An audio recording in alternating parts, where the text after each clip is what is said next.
I'm showing you how to put on your front panels here, and what I've got here is some tape to help you know where all the screws go, since they're different sizes. So up in the front two you'll have 5/8, in the second two you'll have 3/4, and in the back you'll have 9/16. Also, you'll stack up your washers, 2 stacked for the 5/8 bolts, 3 stacked for the 3/4 bolts. And in the back here, you have a stud coming through, and you have a washer and a nut to adjust the throw of the panel. And I'll show you that on the truck now. Step one when putting on your panels to the front of the rack is going to be to loosen up these bolts. And this is so you can feed a couple T-nuts into the channels here. So pick this up, and you're going to put 2 in here and 2 in here.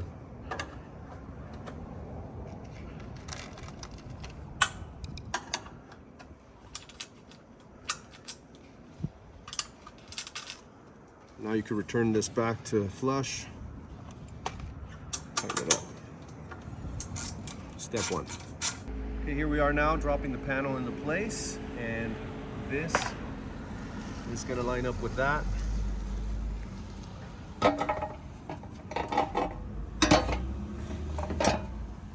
And this is where you're going to put in your washers here and attach them to the T-nuts you just slid into place.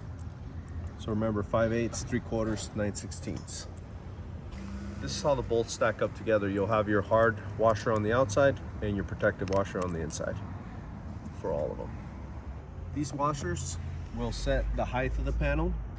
These slots will set the kick of the panel. So you'll be able to flush out the panel right to the truck. In the rear, you got the same system here. And for the bottom of the panel, you got that nut there to lock in the bottom of it. That sets the flush on the bottom. This sets the kick on the top. When installing these worktop top edges, you want to stack up your bolts the same way. Protective washer on the inside, hard washer on the outside, and it's 1/2-inch fasteners. So here we are installing the panel number 2 on the driver's side, and what we've done first is slide our T-nuts into place underneath the slots there. And those are 1/2-inch bolts. We're going to drop this in place like that. These slots are adjustable, and down here goes a nut, and you can kick out the panel to align the outside with it. So that's how you adjust the bottom of it. Now let's get these things started. Here we are with the 3rd panel on the driver's side, and you're going to utilize your 1/2-inch bolts on the top and the M6 with the 1-inch washers below here. All right, here we go.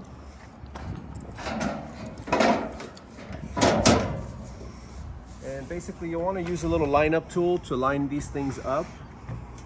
You may have to pry a little bit to get it into the right place, but it does fit. Tighten up the top first. Once you tighten up the top, then worry about lining the side of the car. And you do that by tightening up those M6 nylon nuts and adjusting this.